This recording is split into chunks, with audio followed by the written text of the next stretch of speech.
धन्यवाद हरवीर जी। हर साल की तरह दिल्ली की एक जो सर्दी की गुदगुदी लेने के लिए हमको गुजरात से आना पड़ता है और सुबह ब्रेकफास्ट में आपके पनीर के और गोभी के पकौड़े हर साल खाते थे। इस साल मिस किए, पर आपका गाजर का हलवा खा के बहुत लुत्फ आया। देखिए, आज का जो कॉन्टेक्स्ट है कि policy environment for the growth of institution for farmer. पहली बात जो परिभाषा मैं जानता हूँ इंस्टीट्यूशन फार्मर्स मीन्स, चाहे वो कोऑपरेटिव सोसाइटीज़ हैं, चाहे वो एफपी हों, चाहे सेल्फ हेल्प ग्रुप हैं, जो किसान खुद की मालिकी के खुद के फायदे के लिए मेंबर्स बनाते हैं। पर ठाकुर साहब ने बोला, उससे मैं थोड़ा डिफरेंट ओपिनियन रखूँगा डॉक्टर साहब ने, क्योंकि मैं समझता हूँ कि जो भी किसान की जो 3 टाइप की या 4 टाइप की संस्था है, ये संस्था कमर्शियल ऑर्गेनाइजेशन है विद सोशल ऑब्जेक्टिव, नॉट की अदर वे अराउंड। ये एक बिजनेस करने का तरीका है जिसमें वो अपनी ओनरशिप चाहते हैं। हाँ, कुछ एथिक्स के साथ, कुछ वैल्यू सिस्टम के साथ बिजनेस करेंगे, नॉट लाइक एनी प्राइवेट और कॉर्पोरेट। पर सहकारिता को अगर 10 साल, 50 साल, 100 साल, 200 साल चलना है तो पहला तो कमर्शियली वो बिजनेस होना चाहिए, उसके बाद बाकी चीज़ें आती हैं। और भारत के लिए जो क्यों ज़रूरी है किसानों की मालिकी की संस्थाओं की, देखिए पहली बात तो क्या है कि इंडिया बहुत डेवलप हो रहा है। भारत जिसमें कि 68% लोग रहते हैं, उनको डेवलप होने के लिए भी कोई बिजनेस मॉडल चाहिए। दूसरा है कि भारत की जो इकोनॉमी है, इसको मैं 3S इकोनॉमी बोलता हूँ। छोटे किसान या छोटे कारीगर, छोटे दुकानदार और छोटा कस्टमर। अगर कोई भी बिजनेस मॉडल आप देखें ना पूरे विश्व में, जो कि इन 3 लोगों को फायदे की सोच सकता है, तो वो एक कोऑपरेटिव या सहकारी संस्था ही सोच सकती है, क्योंकि वो पूरे सप्लाई चेन का सोच सकता है।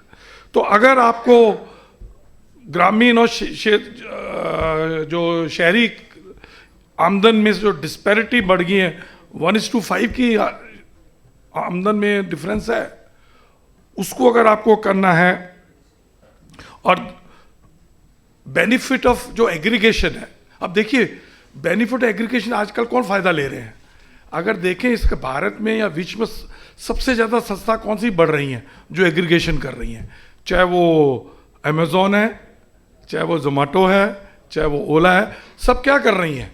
एग्रीगेशन करके फ़ायदा ले रही हैं। तो क्यों नहीं जो लोग उसमें मेंबर्स हैं वो अगर एग्रीगेशन करके खुद की मार्केटिंग करके खुद का डेवलपमेंट करें तो वो हो गया। और भारत में जहाँ 145 करोड़ लोग हैं, 25 साल में 165 करोड़ हैं होने वाले हैं। अभी 68 के 70% गाँव में रहते हैं, 25 साल में 50% गाँव में रहने वाले हैं, 50% शहर में रहने वाले हैं। और हमारे पास खाने वाले मुंह बढ़ने वाले हैं और अनाज और खाना पैदा करने वाले हाथ कम होने वाले हैं। तो अगर हमको दोनों साइड का डेवलपमेंट करना है तो कोऑपरेटिव या किसानों की जो ओनरशिप की संस्था का ही फ्यूचर है। अभी आता है कि आपने बोला कि आप फ्रेमवर्क में क्या चेंजेस चाहिए, उसमें 2-3 चीज़ें मैं बोलूँगा। पहली बात तो ये है कि जितने भी कॉर्पोरेट्स को मॉनिटर करने के लिए जो भी स्टेट में आती हैं, जो भी आती है, सबसे पहले तो माइंडसेट चेंज करना है कि they are not regulatory body. वो उनको अपना जो माइंडसेट है, एक डेवलपमेंट माइंडसेट पे जाना पड़ेगा, तभी वो ये सबको देख सकते हैं। बाकी आपको अगर पॉलिसी बनानी है, क्या सरकार, स्टेट, सेंट्रल गवर्नमेंट क्या करना चाहे, उसमें मैं देखिए सबसे पहले तो ये देखना है, मैंने जैसे बोला एक कमर्शियल ऑर्गेनाइजेशन है, तो कमर्शियल ऑर्गेनाइजेशन में सबसे पहले क्या देखते हैं, अगर मुझे किसी बिजनेस में जाना है, कि मार्केट क्या है, खपत क्या है, कंजम्पशन किसका बढ़ रहा है। क्योंकि हम किसानों के बारे में बात कर रहे हैं, तो किसान क्या पैदा करता है?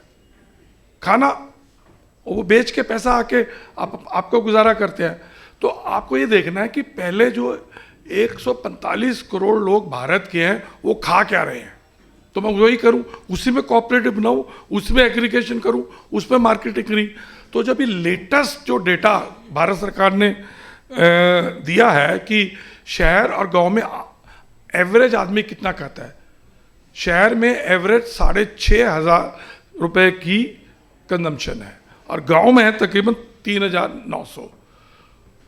और उसमें शहरों में 39 से 40% सिर्फ खाने पे खर्चा होता है, तकरीबन 2,600, मतलब 85 रुपए एक आदमी शहर में खाने पे खर्चा करता है।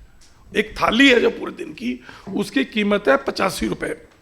और अगर आप अब उसमें जो खा रहा है, जो खाने में खपत बढ़ रही है, किसान को देखना है वही मैं बोऊं, वही पैदा करूं, उसी का मैं एग्रीगेशन करूं, उसी का मार्केटिंग करूं, तो मेरी आमदन बढ़ेगी। क्योंकि आप कोऑपरेटिव किसी एक्स चीज के बना रहे हो, खपत दूसरे की बढ़ रही है। तो अगर मैं 85 रुपए की थैली की बात करूं तो उसमें पता सबसे ज्यादा क्या आज एक शहर का व्यक्ति किस पे सबसे ज्यादा खर्चा करता है? फ्रूट्स एंड वेजिटेबल पे 19% खर्चा खाने का सिर्फ फ्रूट्स एंड वेजिटेबल। तकरीबन 17 रुपए प्रति व्यक्ति हर रोज की खपत है। उसके बाद दूध और दूध के पैदाश है 16 रुपए। और उसके बाद पता क्या है? पोल्ट्री, एग्स, मीट 8 रुपए। उसके बाद आपका सीरियल्स आते हैं, हम हमेशा चावल गेहूं की बात करते हैं, 9.3% और एडिबल ऑयल 6 तो हमको अगर डेवलप करने, सरकार को अगर देखना है, पॉलिसी मेकर को देखना है कि इसी टाइप के इंस्टीट्यूट को के ऊपर आप करें। सेकेंड इज कि जो मैंने देखा कि कोऑपरेटिव बातें सब करते हैं, पर उसमें सबसे जो मैंने अपने 41-42 साल का जो अनुभव देखा कोऑपरेटिव में काम करने का, ये कैपेसिटी बिल्डिंग के लिए मतलब कैसे मैनेजमेंट होना चाहिए, कैसे गवर्नेंस और कैसे लीडरशिप। मैं आपको इसका एग्जांपल देता हूं। डॉक्टर वर्गीस कुरियन ने जब ऑपरेशन फ्लो लॉन्च किया मिड 70s में, तो उसमें यह था कि पूरे भारत में दूध के कोऑपरेटिव बनाने हैं, तो बनाएंगे कैसे? कोई एक्सपर्ट तो मिलते नहीं है बाजार में कि ला के रख दिए। तो उन्होंने स्पेयर टीम्स बनाई कोऑपरेटिव एस्टेब्लिश करने के लिए पूरे भारत में। वो स्पेयर टीम में 4 से 5 मेंबर होते थे।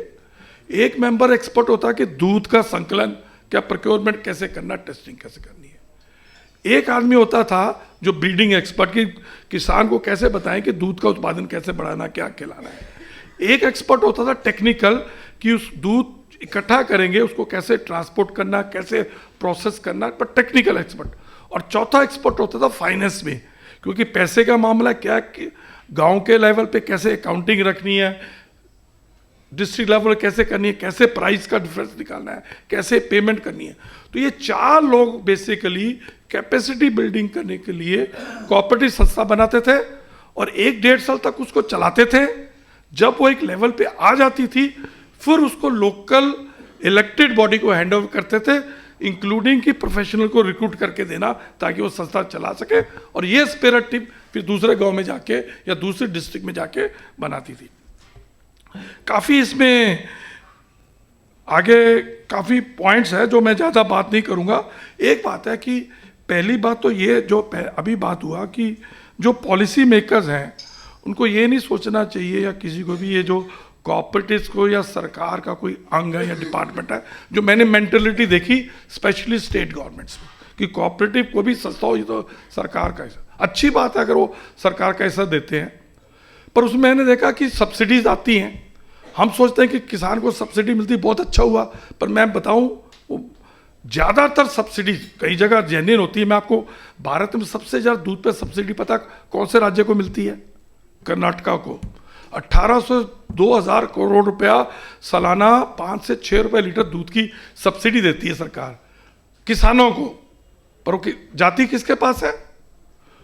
वो कोऑपरेटिव जो नंदनी है, दूसरे स्टेट के कंपैरिजन में 8 से 9 रुपये लीटर दूध सस्ता बेचना पड़ता है। तो आपने 6 रुपये सब्सिडी दी, 9 रुपये दूध सस्ता बिकवाया, तो किसको सब्सिडी मिली? कस्टमर को। बेंगलोर में रहने वाला एक आईटी प्रोफेशनल को आप सब्सिडी दे रहे हैं। तो जहां पे भी ये सब्सिडी मिलती है ना कोऑपरेटिव्स को, मैं बता दूं डॉक्टर वर्गीस कुरियन ये बोलते थे, ये सब क्रचीज है, आपको एफिशिएंट ही नहीं होने देंगी, बैसाखियां हैं। तो अगर रियली आपको हेल्प करनी है कि कोऑपरेटिव्स की कैपेसिटी बिल्डिंग में कीजिए, टेक्नोलॉजी कीजिए, डिजिटल इंटीग्रेशन कीजिए, मार्केट लिंकेज, ब्रांडिंग कैसे करना है इसके ऊपर कीजिए। और एक और पॉलिसी मेकिंग में जो मैं बात करना चाहूँगा, जो हम चाहेंगे कि वो पॉलिसी कंटिन्यू रहे और जहाँ नहीं है वो भी लागू किया जाए। भारत में अभी तक कोई भी सरकार आई, हमने लोकल प्रोडक्शन, लोकल कंजम्पशन पे दिया। हमने इंपोर्ट्स या फ्री ट्रेड एग्रीमेंट्स को कभी बढ़ावा नहीं दिया, चाहे वो मिल्क हो चाहे डेयरी प्रोडक्ट्स हो।